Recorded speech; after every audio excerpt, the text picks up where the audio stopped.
Nerd Boxers! Welcome to 31 Days of Halloween, and we are kicking off with a very special interview. It is actually the first of a four-part set that we're going to be doing to start off the month, and we are here talking about the NEPA Horrorfest. It is something that is local to Jenn and I.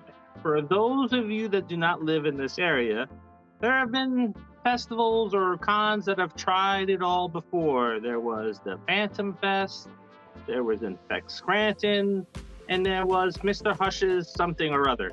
They all tried, they all didn't make it past one, but the NEPA Horrorfest has been kicking it and growing over the last several years, and it's gathered quite a following, and they're doing something a little bit special and a little bit different from what those other events had attempted to do before. And that is coming up the weekend of Friday the 13th, a perfect weekend. Now, there are some guests that are going to be there, which is pretty exciting. Yeah, so William Forsythe, Scout Taylor Compton, Hannah Hill, and Christina Clevey. Now, if you haven't seen those four names together, shame on you, because it is from Rob Zombie's Halloween. And we've talked to William Forsythe before when he was up here the last time. Really nice guy. Haven't met the other three, but I've heard all good things about them amongst the con family that we have out there. So this is something that you do not want to miss. For one, to meet the guests, and for two, to see some great independent films that are going to be playing. So with us today is the co-organizers for the NEPA Horrorfest, and that is Bobby Keller, and it is Jess Meoni.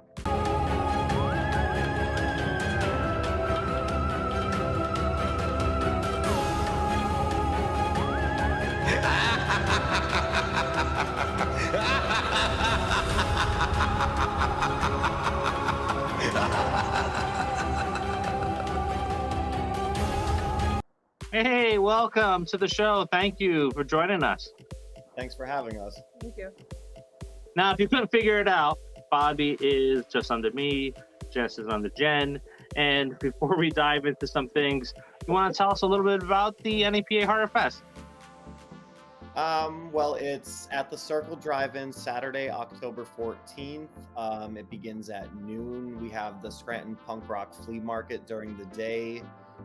We have live music, and we have, like you mentioned before, the Halloween, Rob Zombie's Halloween reunion meet and greet starting at 1 p.m. And then when the sun goes down, that's when our independent short film festival starts. And then around 10 p.m., we will do a screening of Rob Zombie's Halloween. Oh, nice. Now, you're playing, for those that have not been there, Circle Drive-In is fairly large compared to some of the other drive-ins that are across the country or are located in PA. They have two screens. Are you using just the main screen, or are you using the second screen for anything? Just the main screen. We tried to use two screens in the past, and it was stupid. So we don't do it anymore. They may be showing something on the second screen, but that has nothing to do with us. We use that area for parking. All right, yeah, awesome. So, as I mentioned, this is an exciting event, especially for the locals up here, because nobody else has kind of been able to do this. So thank you for putting on this type of show. You're welcome. Thanks for coming and supporting it, or we wouldn't be able to do it. We do it for horror fans.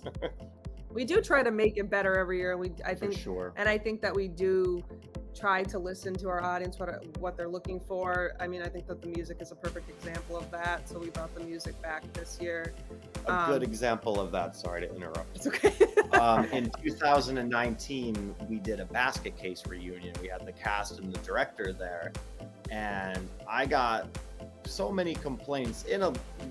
It was constructive criticism. They weren't actually complaining, but even the director, Frank Henenlotter, was like, why the hell aren't you showing Basket Case at the drive-in? I didn't play the movie. I played the independent films and I don't know why. But because of that, we started doing Spooky Summer in June, which is where we take one horror celebrity, and we show two of their movies on the drive-in screen. We do a double feature, and we just make the event all about them and put them in the spotlight, because I've been to some conventions where there's somebody I really wanted to meet, and you see them sitting all by themselves at a table, and it looks like nobody knows who they are, but like they're the main reason I was there. So we like to take actors and actresses and just make a day all about them and let them know that they have a fan base that cares about them, and vice versa, so they can express how they feel to their fans as well, if that makes sense. Actually, it really does, because we just witnessed that when we went to Chiller, and of all people, Chaz Palminteri was sitting all by himself and had like no one coming up to him. And I was like, wow, like that sucks. Like there was like no one going to his table. Or even the actor from American Werewolf in London. It's like, oh my God, it's American Werewolf in London. We got to go there for his signature. And then it's like, where's his line? But I think I think you hit the nail on the head. The conventions are so big, and this is something that we have to do too, is you have to plan out where you're spending your money, and you have your list of, all right, I definitely need these people. I can possibly get these if I have some money left over. And then if something catches your eye, then there goes the bottom of your list. Yeah, and we, like, speaking of money, like, we're a much smaller event, so like if we had the money to have like 30 or 40 guests and the space, I mean, I'm sure we can figure out space at the drive-in eventually, but I like it the way that we're going now. I like to keep it more personable, and it's very important to me, and I'm sure Jess as well, that the guests that we bring here have a weekend that they never forget, and they tell their friends about it. Like when we had Bill Moseley, we picked him up from the airport, and he's like, hey, Clint Howard just texted me and said you're gonna have a great time, these people are wonderful. And that blew me away. I'm like, oh my God, like it's because I'm constantly I'm still trying to figure out, like, I think within the last 2 years I kind of figured out what I'm doing, because it's kind of been just not giving up and keep moving forward, because I knew I had faith in what we were doing. And when the guests come here, we do everything possible to make sure that their experience is specialized. So we have a gift for them. We have a special block of rooms for them. We escort them wherever they need to be, and it's just all about them. All the promotion is for them, and it's really to have their fans come out and have a special connection with them. And I think that really differentiates us from a regular convention. Yeah, sounds. So I will tell you that when Bill Moseley was up here, I happened to be out somewhere, and somebody was talking about your convention and that they had spoken to Bill, and he said that it was one of the best conventions he'd been to. That's amazing. He did tell us the next day that it was the biggest line of fans he's ever had. Yeah. And if you don't, I mean, he took a 45-minute break, but even with that, his line lasted over 10 hours. And he took his time with everybody. Yeah.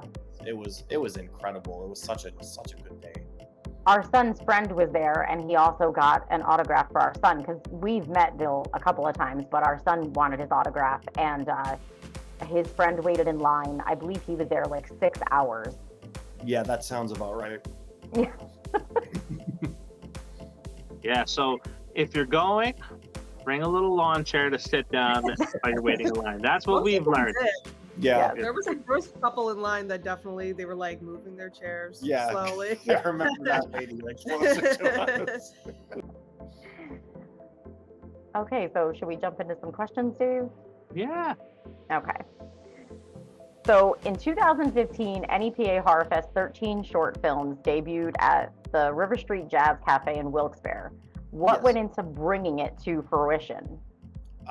So I had actually made my own horror movie called Deatherman in 2012. It was a shot-on-video horror comedy about a weatherman that gets murdered and he comes back to life by acid rain. Deatherman. Oof. I hate that movie. No, it's great. So, we had been circulating it and playing it. We had played at a couple. I think we had played at a film festival, but we were mostly playing it locally.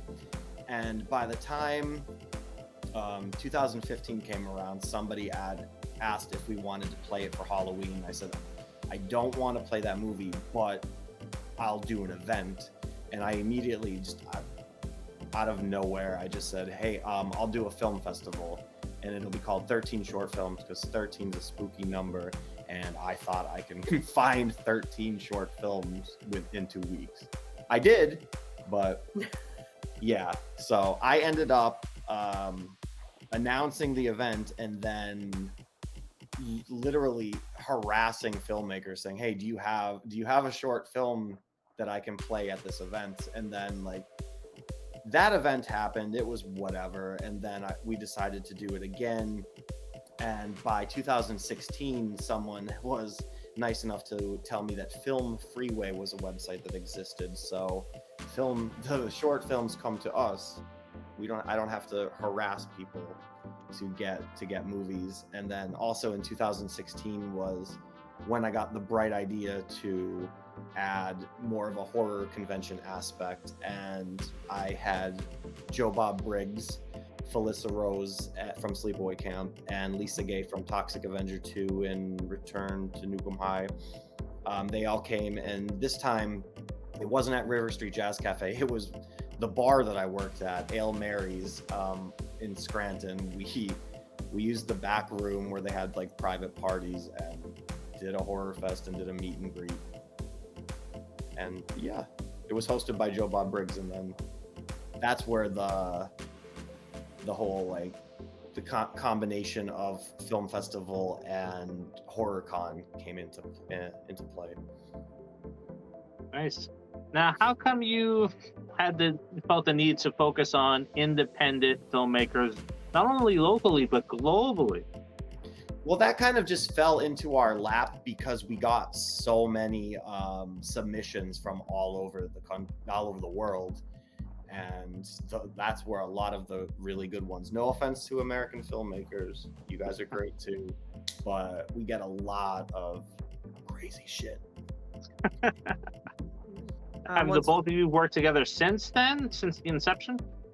Well, this is what the first year, 2015, that was just me, and then she had started helping me in 2016, but we didn't combine both of our events until 2020. But she has been there. Like, you did the website, the banners. I think 2016 was the only time I tried to do vendors, and then you did it ever since then, because I didn't know what the hell I was doing.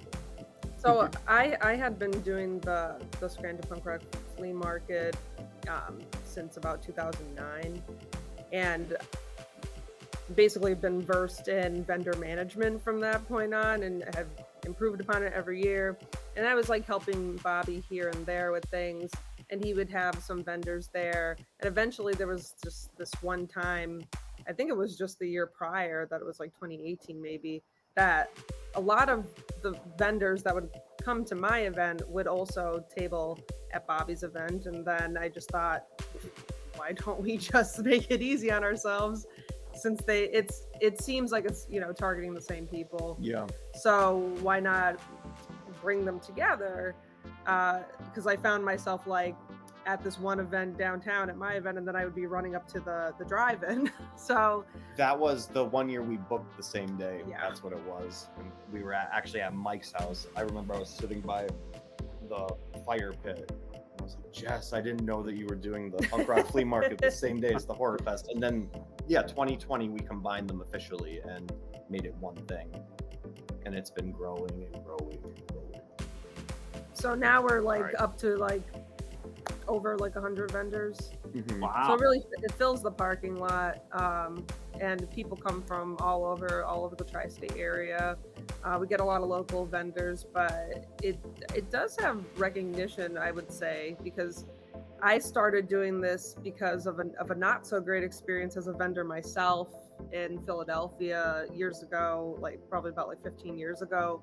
And I really wanted to bring something to Scranton and make the artists here feel really special and welcomed. I was at an event where basically like no one, checked me in. They probably didn't care that I was there. And basically it was just, sit anywhere and like, yeah, put your stuff up, and just, it made me feel like I wasn't really part of anything. And I do everything I can to cultivate this sense of belonging. So that's why a lot of the same people have come back as vendors year after year.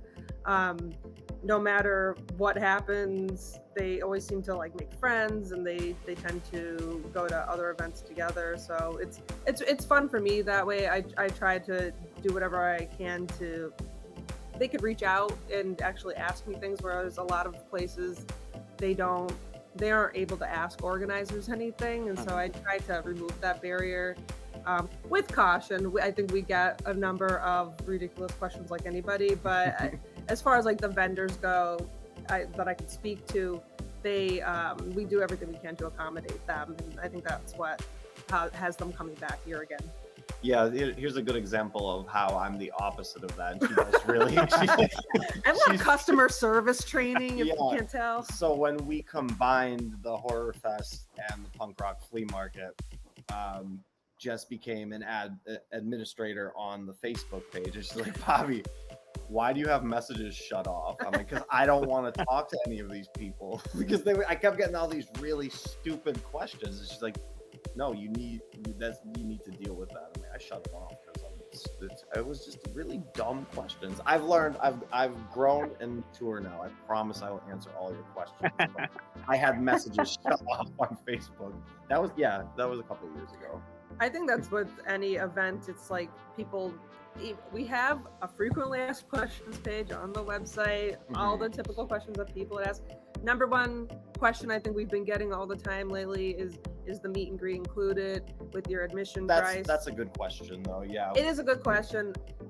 We do try to answer that. I also have it on the Eventbrite page when you're buying a ticket. But I mean, it is a good question. I could see why someone would ask that, but we do try hard to kind of answer those up front. Yeah. So that that information is somewhere. Now, being regular congoers, Jen and I probably already know the answer to this. So the meet and greet is not included, I would imagine, correct? It's included in the admission price, but they're going to have their own. Each guest will have their own prices for autographs and photos. Like we don't charge you extra to get in line for the meet and greet. Like what you pay at the gate gets you into everything on our end, but they will have autograph and photo prices on their own. But we don't charge for you to be a part of the meet and greet. Now, how has the festival evolved since 2015, since it is the only successful horror-themed festival in this area? Moving to the drive-in was a huge part of that. Not doing it on a Sunday at the drive-in was a huge part of that. Then we also, I think, adding the live music, making sure that we do the meet and greet, doing a meet and greet every year, because the one time, it was 2 Octobers ago we didn't, or was it last October we didn't? It was last October. It was my fault. I was like, I know we'll save money, but in reality, it was a huge lesson in, you have to invest in something like that so that people do come out. So, and if they're expecting something, we should deliver that, because we aren't doing it for ourselves. We're doing it for horror fans and just for our area, the community. Right. So I think with all that, to me, it's a steal for a ticket price. We have discount codes all over the place online, and there's just so much to do that day, especially with the flea market being all day. You could basically shop all day and listen to the music, and right in the middle of that is the meet and greet, so you could wait in that big line and then, get your car where you want it to be eventually so that you could set up for the movies. And if you do decide that you have to leave, you can get back in for free. So we do have that option too. And parking's free, and kids 12 and under are free. And you can bring a dog. Just one. One, your favorite dog that you have. You have to choose. I'd say another way that it's grown is that we've included the Miss Spooky Scranton calendar contest. So that's something that we're in our 3rd year of doing, and since its inception 3 years ago, we've now included a ceremony for that. So we have women apply, and they submit their photos. The deadline's going to be this Sunday, so there's still time to get your pictures in. We post them online. We have an audience choice vote that takes place on social media. We tally up all the likes, and we choose one photo to have a special place in the calendar. And then we try to judge on aesthetics and creativity, and try to match up the months to the photos. And you find out that you have won when you go to the event that takes place 2 days prior to the NEPA Horrorfest. And this ceremony is going to take place at the V-Spot in Scranton on Thursday, October 12th. And we're also going to have some bands that night. So it's going to be it's a great night to come and preview the event. We do film previews of the 13 films, gives you descriptions, and kind of sets you up for the day so that you know what to expect. And it's kind of like a pre-party. We do that also for October as well, for June as well. But it's just more of a general kickoff party, and this one focuses a little bit more on our submissions, our entrance. Mm-hmm. So it's kind of like it is a one-day event, but we try to make a whole weekend out of it. So there's stuff to do. Like the one year we had, we collaborated with a local wrestling organization, and we did had them do pro wrestling at the drive the next day, which was really cool. That was Smash Master Wrestling. They're cool. They're good guys. Check them out. Wow. Sounds awesome. I feel like I cheated myself. I'm going to blame my wife a little bit on this, because usually, look, here's why. Because we have 3 autographs from Bill Moseley, we have 3 autographs from Felissa Rose. So when it comes to getting another autograph, then that comes the lectures. Like, we don't really need another autograph, but I can find something to get signed. Yeah. People. Speaking of guests, you've mentioned a few already, and we've met them. Felissa Rose being one of them. That's actually one of the reasons why our channel exists, is because Felissa Rose kind of got behind us when we were doing Women of Horror during the pandemic, trying to give people an outlet. And Felissa Rose was like, hey, look, I'll help you out. Awesome. So you have great guests. They're probably the nicest people that on the face of the planet when it comes to people attending horror cons. I'm sorry, go ahead. Oh, I'm sorry. I was going to say, do you have any guests that you want to mention that you haven't already, or ones that you want to have in future events? I do on my phone. Well, ones that we've already had. I mentioned the basket case reunion. We've also had Linnea Quigley and Brink Stevens the one year. And then when we started doing Spooky Summer, where we just showcased the one star, we had Clint Howard, who is one of the nicest people I've ever met in my life. I still keep I can text him right now. I could actually prank call him right now, but I won't. And then we had Miko Hughes from Pet Sematary, and then we had Bill Moseley last year.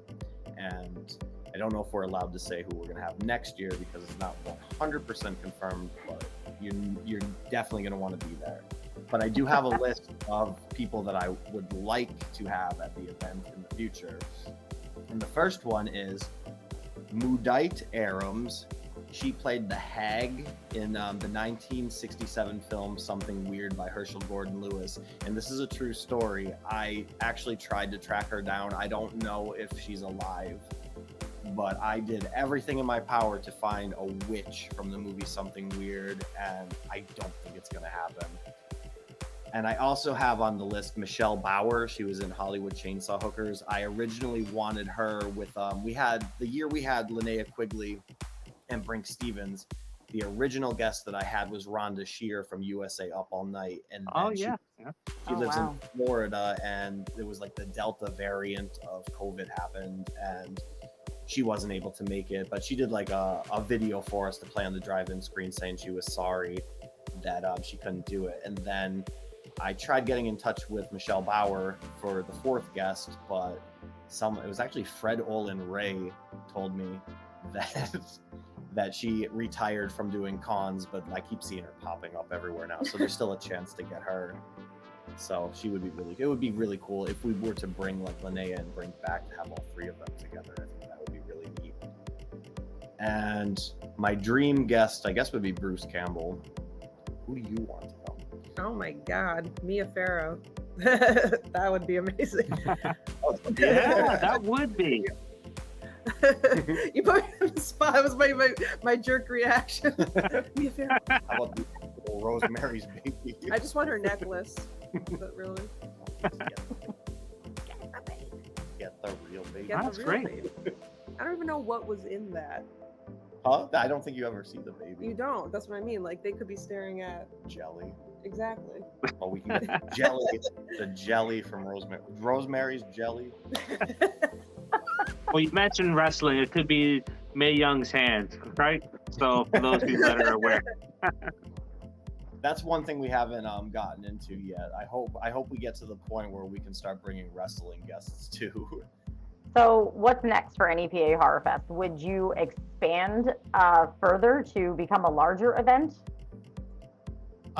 We would like to bring in, I think after having Bill Moseley in June, we have been introduced to a much larger audience, which I think more so people that go to events for the horror convention aspect of it have found out about us.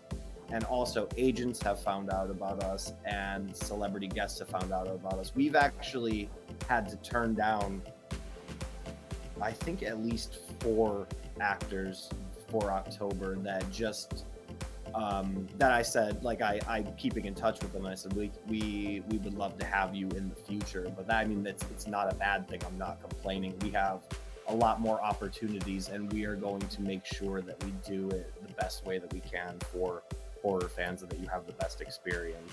I think also for spooky summer, for example, when Clint Howard was here and we showed Rock and Roll High School to accompany Ice Cream Man, we've talked about having music celebrities, I guess. Yeah, we were really in cool. talks during that time. I was in talks with Marky Ramone's agent, so Wow. he almost came by. I don't exactly know what happened, but Yeah, because it was going to be Clint Howard, PJ Souls, and Marky Ramone. We were talking to all 3 of them, and then PJ Souls was on vacation. Marky went to Europe, and yeah, that's what we it were was. stuck Yeah. with Clint Howard. No, I'm just The funnest weekend. It was. We took them to Noir. There was like a goth bar restaurant in Scranton.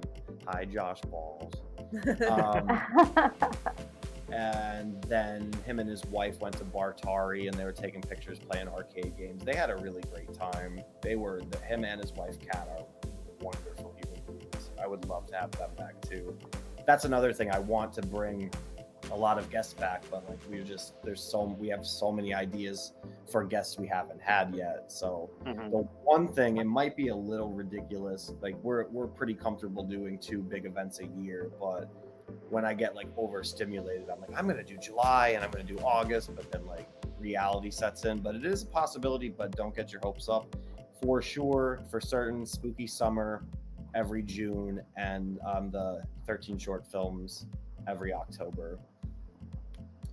But we do like one-off events sometimes too. I mean, we held like a horror trivia event earlier this year that accompanied spooky summer, and we're doing a Christmas event this year too. Oh yeah, the Scranton Art House in downtown Scranton. We are doing a screening one night, December 2nd, of Silent Night, Deadly Night, and we haven't announced it on social media yet, but we have Robert Brian Wilson from the original Silent Night, Deadly Night will be there signing autographs. Wow. Garbage. Awesome. I already saw my husband's face light up. So. You don't have anything signed by him. Oh, cool. Yeah, we decided, like, at first we were just going to show the movie because we were really excited that the movie theater reopened downtown as new ownership, and we wanted to support local businesses as much as possible. We wanted to do something for them because we already have a following, I guess, so we wanted to get in there really quick. So we're like, okay, we'll do December because we won't be busy at the drive-in. And then we got the rights to Silent Night, Deadly Night, and then We just said, well, we're probably never going to have the chance to show Silent Night, Deadly Night in the movie theater in December again. Why don't we bring in the Killer Santa Clauses and just make it the best experience ever? So we're doing that in December as well. And tickets are available on our website for both events.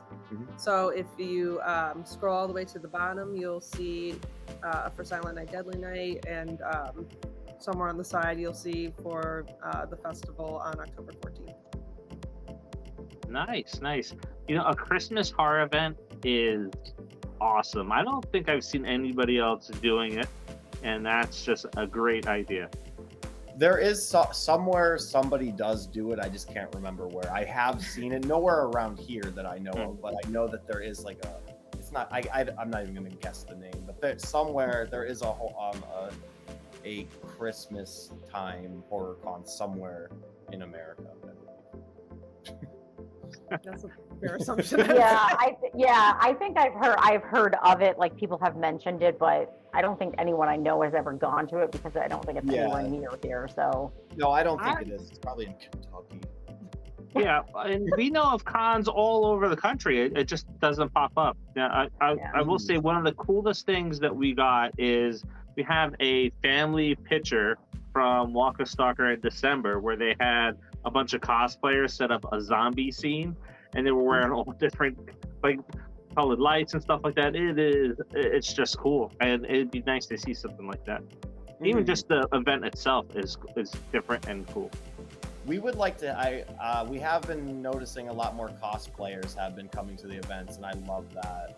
And it would be cool, like down the road, to look into doing like a photo op with like a dress, like costume, because we have our own photographers that sponsor us, like local photographers that would probably be interested in doing something like that. So we wouldn't have to go.